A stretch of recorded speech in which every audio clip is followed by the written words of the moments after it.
Hello, my name is Jay Marnizza, and today I will be talking about Walton Files' Bunnyfarm, the Blair Witch Project, and the horror of documentation. Uh, Before I begin, I just want to thank my professors and thank everybody who made this into my final project. It was really fun. So, and for starters, analog horror is the newer genre catered to independent creators, receiving popularity in the late 2010s to the present. An offshoot from creepypasta, analog horror mimics the VHS format or analog technology through specific editing styles and found footage, creating almost a false nostalgia, as specified by Rowan Long.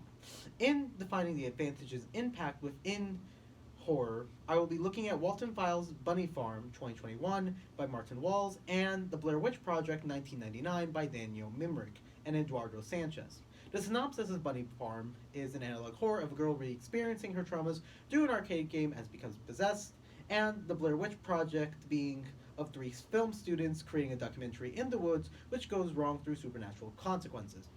Bunny Farm and the Blair Witch Project to myself goes full circle in the subversion of their contemporaries, with the focus on psychological horror and the distortion used not only to hide the monster, but to also amplify it through the format and space the creature exists in.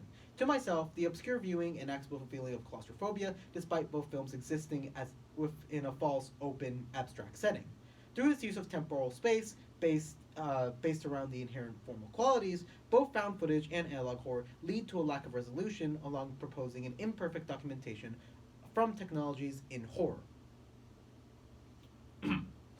Now, what is analog horror? And before I go into that, I have to describe what false nostalgia is. False nostalgia, as described by Rowan Long in his essay Analysis of Analog Horror, is, quote, the longing for reminiscence of an era which you did not actually grow up in, and having only experienced that era through movies, TV shows, music, etc., and not based on actual real life experience, which he's paraphrasing from Urban Dictionary. He argues that the use of analog technology He argues that the genre of analog horror exists only in this definition due to its need to mimic, never actually using analog technology due to accessibility, and its existence as a genre taking popularity during the pandemic. As he describes it, the horror of the genre is both from a distortion of pixelation and the constant use of liminal spaces, or conceptualized as a place of transition between the past and future, devoid of humans and in some cases distinctly surreal. And then, and this is what he argues within his own essay. It's not part of my, some parts of these aren't really in the essay I'm going to talk about. So read it at your leisure if you want to know more. Anyway, although I disagree with his argument on the genre's appeal coming from the revealing of inherently violent times that analog technology was based in, basically around the 70s and 80s, I do believe the genre does act as a distortion of escapism from claustrophobic time periods. As he states, quote, the mental safe haven of escapism is being destroyed as the story progresses. Things get darker and more disturbing, unsettling to the viewer, and making the horror feel much more real. Nostalgia, including false nostalgia, is described as an important state of mind by psychologists. However, I would argue for the analog horror through its constant use of found footage and liminal spaces returns to both feelings of claustrophobia, concluding with the destruction of the utopian moment as described by Jameson Boach, which I will describe later in this presentation. For now, the use of liminal or abstract spaces, such as training tapes and PSA-S settings, backgrounds are consistently minimalist yet ever outreaching, entails to the, quote, new age technology from past decades and advertising it to be great, as Ron would describe. In which Long argues there is an active inherent distortion of technology as part of the genre. I will go further into depth about found footage through the Blair Witch, but analog horror. Sorry, let me repeat again. I will go into depth further about found footage through Blair Witch, but analog horror, specific use of found footage, normally comes through fixed or stationary cameras due to presentational limits of online creators or a need to show a representational space rather than a real one. In comparison to live action found footage, this fixed perspective only increases the audience helplessness in the situation. And then here are the quotes. So please read them at your leisure. Bunny Farm is a special case in which both fixed found footage and liminal spacing are combined together as Sophie, the main character, is recording a screen of an arcade game rather than the arcade game being directly pasted from the supposed finished piece of media. Although the audience never sees her face, her voice reactions and commentary offer reactions within a physical safe distance, along with her moving the game character and sparking the horror. The audience is still being trapped in that liminal space. Peter Turner, in the supernatural folklore of Blair Witch films, also, here is Peter Turner stuff. Peter Turner, in the supernatural folklore of Blair Witch films, argues that the importance of found footage perspective and the acknowledgement of characters isn't just for the justification of the film's existence, but also in creating definitive memory, along with the horror coming from the realization that the audience sees the final memory after death. When talking of the premise within the Blair Witch films, he states, quote, "The human desire to live some way beyond death or prolonged life isn't new, and seeing recordings and the recording technologies that have developed throughout the 20th century can be seen as a way of preserving human life in some form beyond death."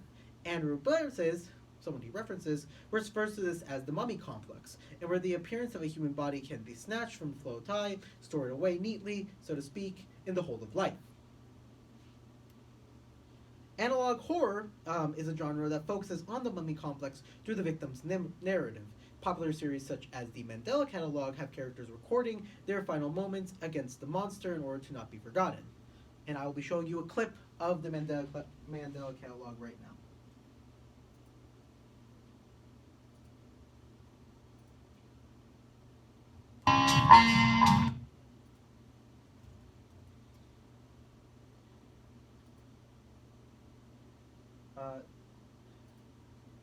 But FYI, this should be. This is considered one of the most infamous, or not infamous, one of the most famous one of the most famous analog horrors.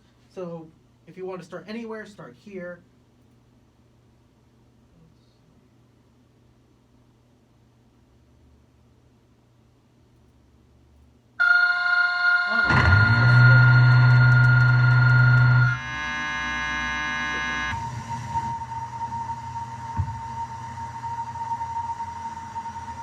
Oh shit, I keep forgetting how scary it is.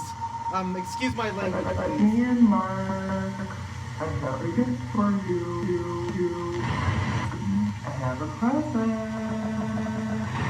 have a surprise. I will not hurt. And then it's like the fucking jump scare, okay? I don't want to see what's on the other side. Uh-oh, bad decision, Mark. Woo! Ooh, that's scary.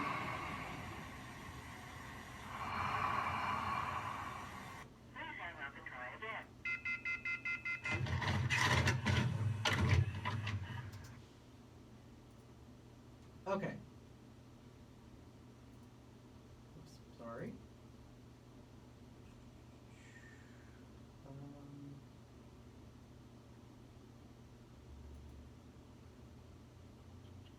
Where are you?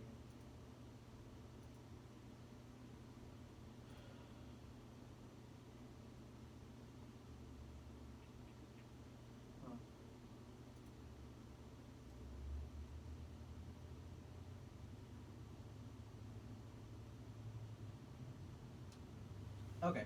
Here are the quotes that he states. I'm about to get to the other quote. Okay.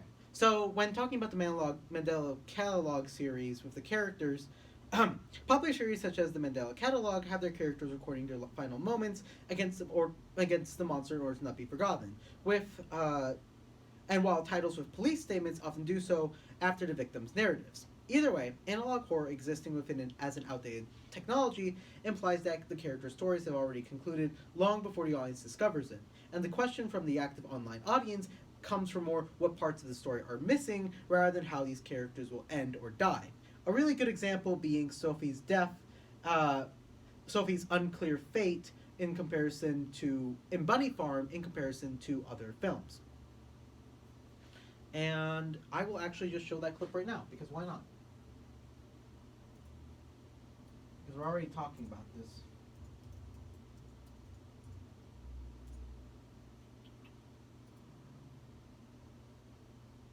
You know, it actually had like a really good. They had like a good like front poster with like pixel. I don't know why it has Banny the character.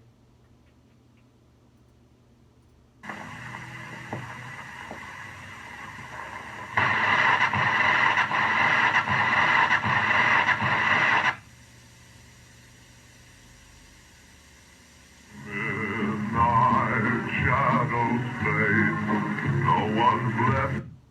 Okay, I know it's like a little bit unclear, but essentially Sophie has always been like behind the camera. So because of that, um, it's never really clear if she lives or dies because of it. And at the end of the day, it's supposed, or not that like it's not clear if she lives or dies. The like the monsters never actively hurt her. They just want to send her a message. And so because of that, we're never really clear where she is currently, whether she supposedly because these monsters are showing her things, she's still technically alive. So it's that sort of thing. Let's see. Anyway, either way, for analog horror, existing as an outdated technology implies character stories have already concluded long before audiences discover it. As the questions of the active online audience comes from what parts the story is missing rather than how these characters ended or died. A key example being Sophie's unclear fate in Bunnyfarm in comparison to other Walton File videos. However, and going back to the presentation, where the hell is it? Oh, okay. However, formal quality of Bunnyfarm is the recording of liminal space, with the story acknowledging it rather than existing after. Horror from Bunnyfarm comes from the revealing of the violent memories in distortion from the ghost, but also from Sophie learning what truly happened to her family, especially in the scenes with her mother's death. And yeah, I might as well just show it to that too.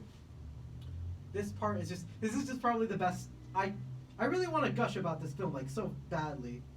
Where are you? Probably the most horrifying scene in all of the Walton files ever. This is just such a slow attack. Oh my gosh, you're seeing this. Oh my gosh. Ready? 3, 2, 1.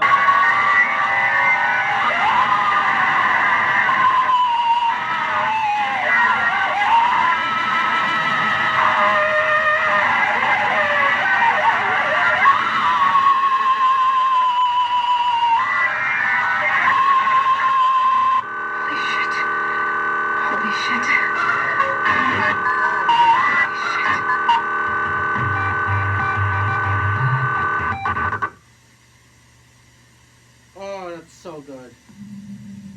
I mean, oh my gosh, that's so good. I hope I get extra points for like just gushing about this film, but I understand. I understand if I don't. Let's see. Through the camera not being part of the game, but instead Sophie's perspective, and you also heard her just saying, "Oh shit!" Despite the fact that with all this gore, nothing actually happens to her. Okay, she gets told stuff, but nothing actually happens to her. It's just horrible, traumatic memories. All right.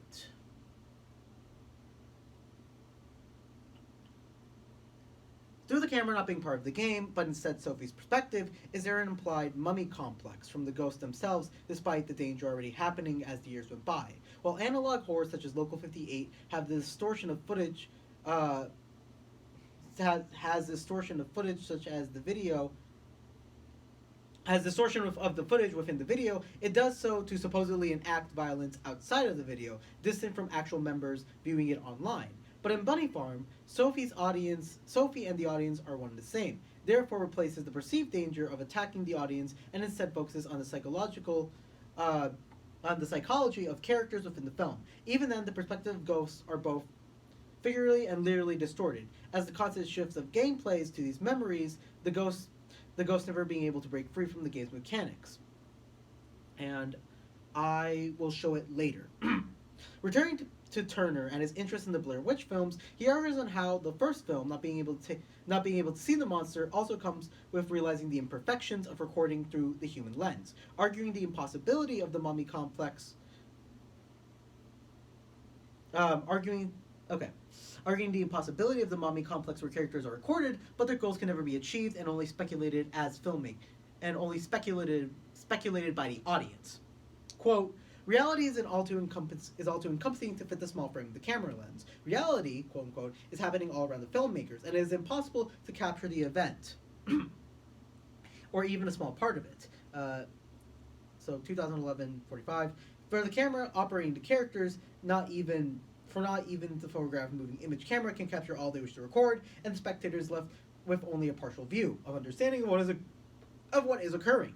The Blair Witch films make the photography problematic, turning the camera into a flawed tool that can frustrate viewers as much as it can reveal proof and provide answers. Bunnyfarm takes that concept to a step further, often showing the ghost directly through pixelated characters, but never show the true events of memories without the arcade game jumping back to its original format. Thus, both Bunnyfarm and Blair Witch Project not only contain the inherent horror through the format, but also the inherent tragedy through their goals, in and of itself being part of the horror. Similar to the Ghost and Bunnyfarm never being able to show off the true live action visuals or timing of what happened, is there a similar speculation with what the filmmakers see in the Blair Witch Project, the only evidence being the emotions portrayed in both films. Okay. And then here is David Balash. Again, this is not, some of these parts are not part of the presentation. This is just his overall argument within his paper.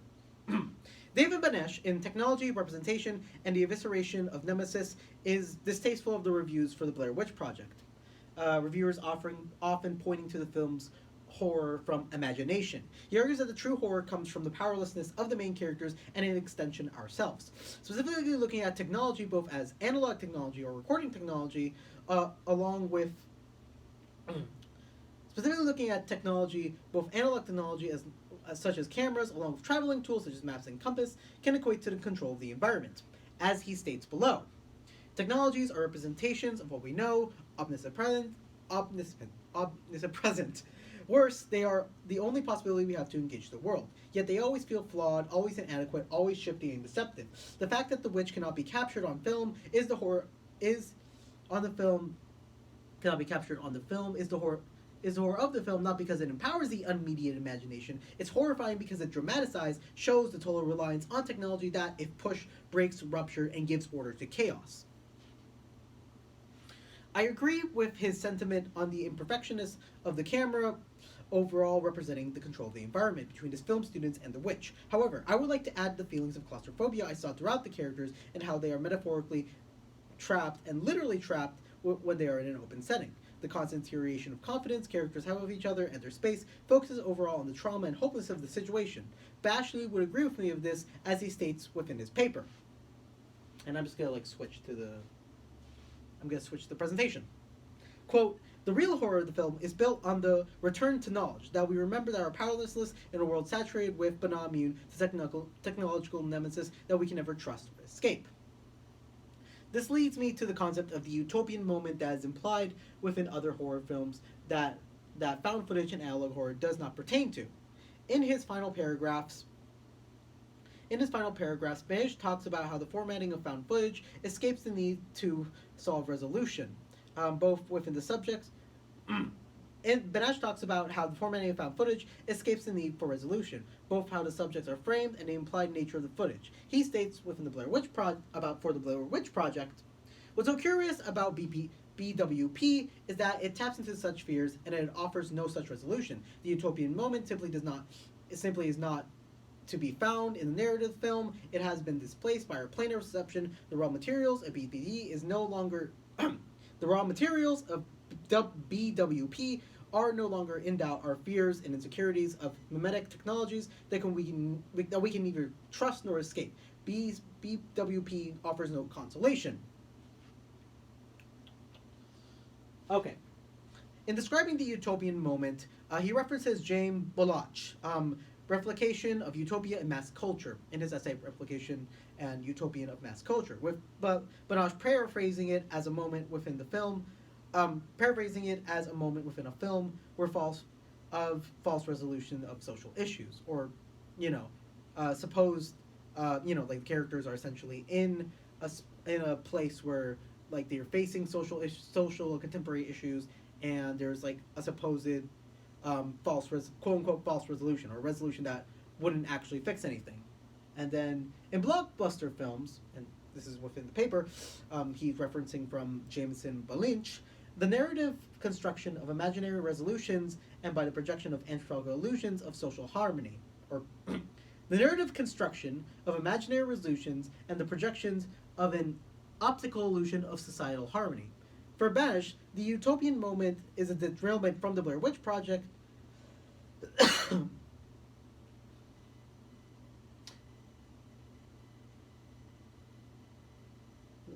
For Balash, a supposed utopian moment would be a derailment to the Blair Witch Project, as it would undermine the messages of the film. And through the lack of release from the utopian moment, through the lack of release because of lack of utopian moment, is the Blair Witch Project defiant in preserving its message on technology.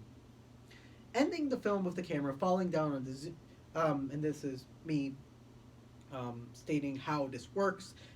Ending the film with the camera falling down rather than zooming out in comparison to an average film forces the audience to deal with the consequences or message of the film. This, along with the film only existing in the same perspective of constant forest rather than showing us differing perspectives of the forest or the sky or any other elements of framing, imply and having no implication of zooming in and out, defines the lack of the utopian moment. This, of course, exists within Bunnyfarm, due to the cameras only looking towards the arcade screen. Similar to the filmmakers, Sophie could freely move in the game, and the camera shows Sophie could freely move in game, and the camera shows her progression. Or Sophie could move freely in and out of the game, like she doesn't have to be there essentially, and the camera just shows her progression within the game. Yet, emotionally, she is stuck in the same place, similar to the camera, until the supposed end of the film due to her investment of her environment. Although there is no immediate danger from the Although there is no immediate danger, similar to the Blair Witch Project, what acts more horrifying is the lack of release or resolution. Both films, although there is an immediate danger within the Blair Witch Project. Later on in the film, what acts more horrifying is the lack of release or resolution both films' protagonists must face as they constantly show the uncertainty of their situation, and the audience must exist within them, or must exist with them. Okay. And then here is pedagogy, because now I will be showing you, for my dissection of a clip, I will be showing you the reveal of the children. And if you watched it, you would know that the red children are essentially the ones who are creating this. So it happens around here. So around 4:47, and it's like 2 to 3 minutes.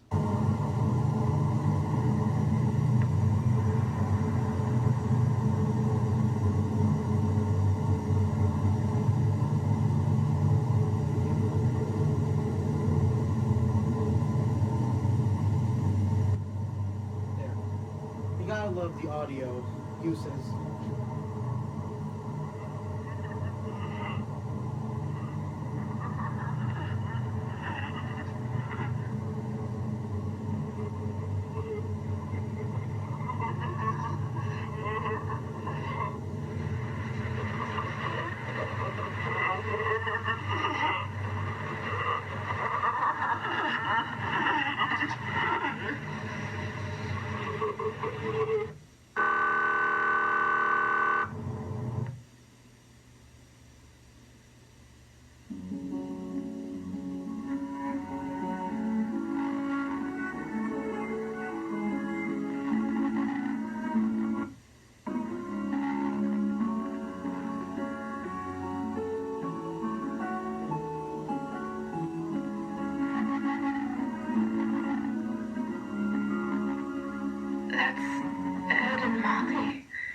That's Ed and Molly.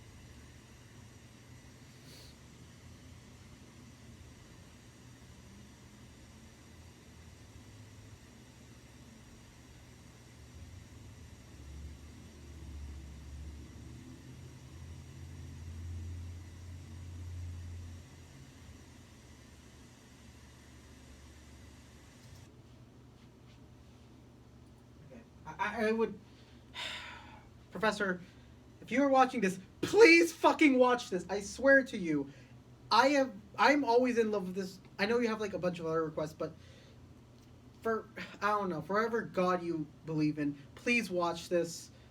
Please, please, please, please, please. It's like my favorite film, and I just think it should be. Even if you're not looking at my own project, I do think there should be some discussion within of this film, just because for how good it is. Anyway.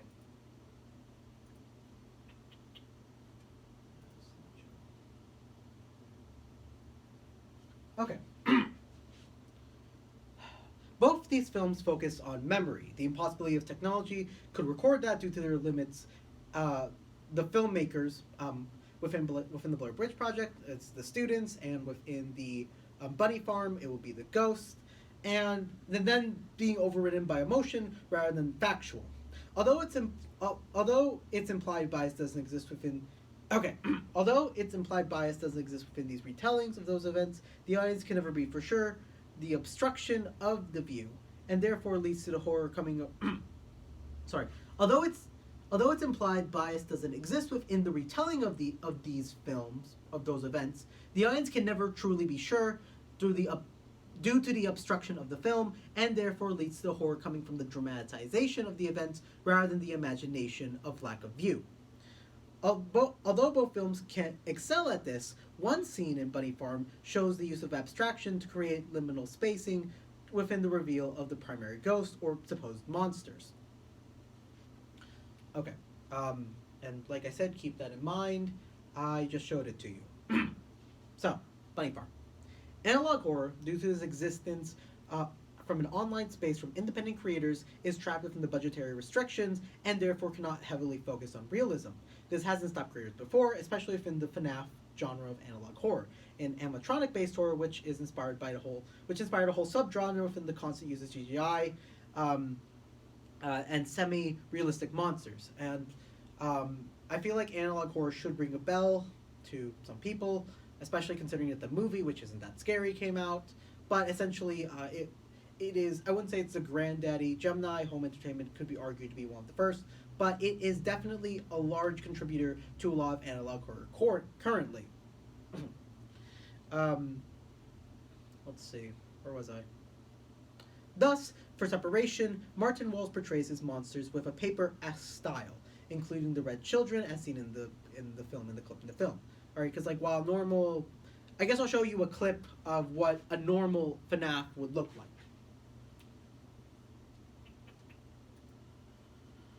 So, okay.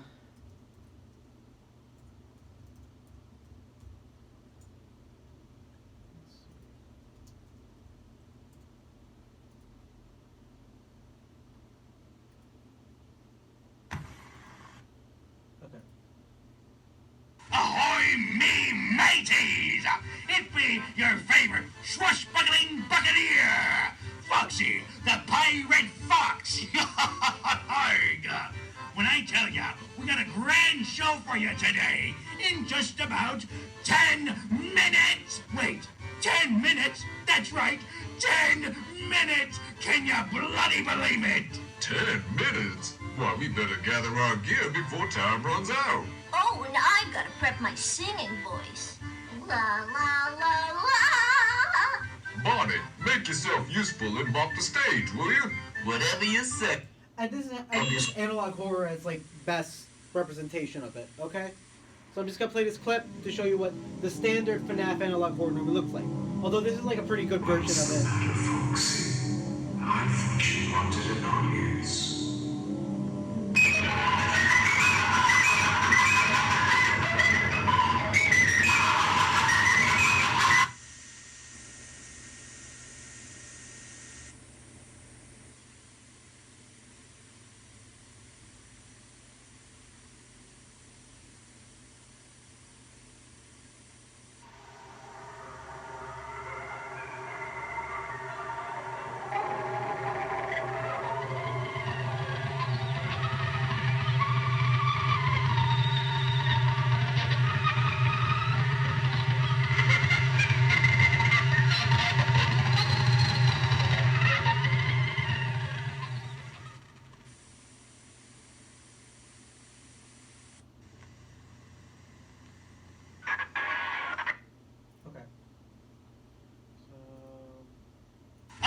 So that's like the standard.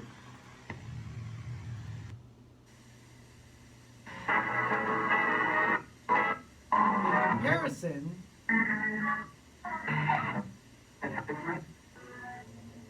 Consider activity inside a local form. in comparison, okay, so in comparison, whenever Walton Files tries to, this is like not part of the written stuff, I'm just giving a better explanation.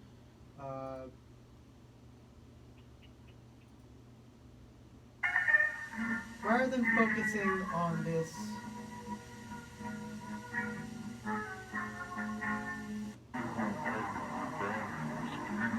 okay, so what makes like the Walton Files so interesting is then rather than focusing on this like specific version, like there's a, oh that's so scary. Okay, so what makes the Walton Files so interesting as background is that rather than, actually having the characters, be this CGI realism that could potentially be in a living space, but not having them move as much, or having like a filter that ultimately hides the rendering for it, the Walton File says, no, we're not going to do that, and essentially just makes them paper-esque in order to like just push it more of the representation of the monster. And not only that, what makes the clip that we just saw of Bunnyfarm so interesting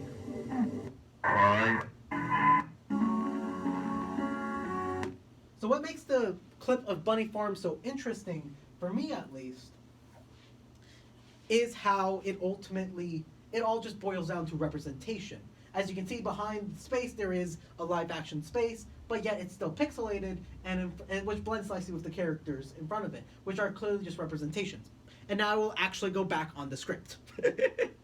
Analog horror, due to its existence from an online space of independent creators, is trapped within the budgetary restrictions and therefore cannot be heavily focused on realism. This hasn't stopped creators before, especially with the FNAF genre in analog horror, as animatronic-based horror, which inspired a whole subgenre, which is the constant use of CGI semi-realistic monsters. Thus, for separation, Martin Walls portrays his monsters with a paper-esque style, including the Red Children as seen in this clip. But along with showing the realistic photos throughout Bunnyfarm, is there an emphasis on the representation of the characters rather than the realism? Having the game avatars like at 445 and 445:52 to 640 explore the pixelate. Yeah, having the game avatar at 445:52 to 460:40 explore the space and pixelation format, then showing the ghosts of the pixelated characters, and then having a scene with having it in a paper-esque format, simply that what you just saw previously, and then returning again to this pixelated characters, the game itself. Not only does the scene show the circumstances of the monster, but it also shows the manipulation of temporal space in favor of emotion. The faces are distorted in a way where it acts like the memory of the identity rather than factual, along with the pacing of the scene, focusing on the red-eyed children specifically, along with the pacing of the scene, focusing on the red children specific feelings by skipping the length of the drive, and also, prolonging the overall movement and exploration of this abstract space. Peg Ololi, in his essay Beyond the Blair Witch, now I'm returning back here.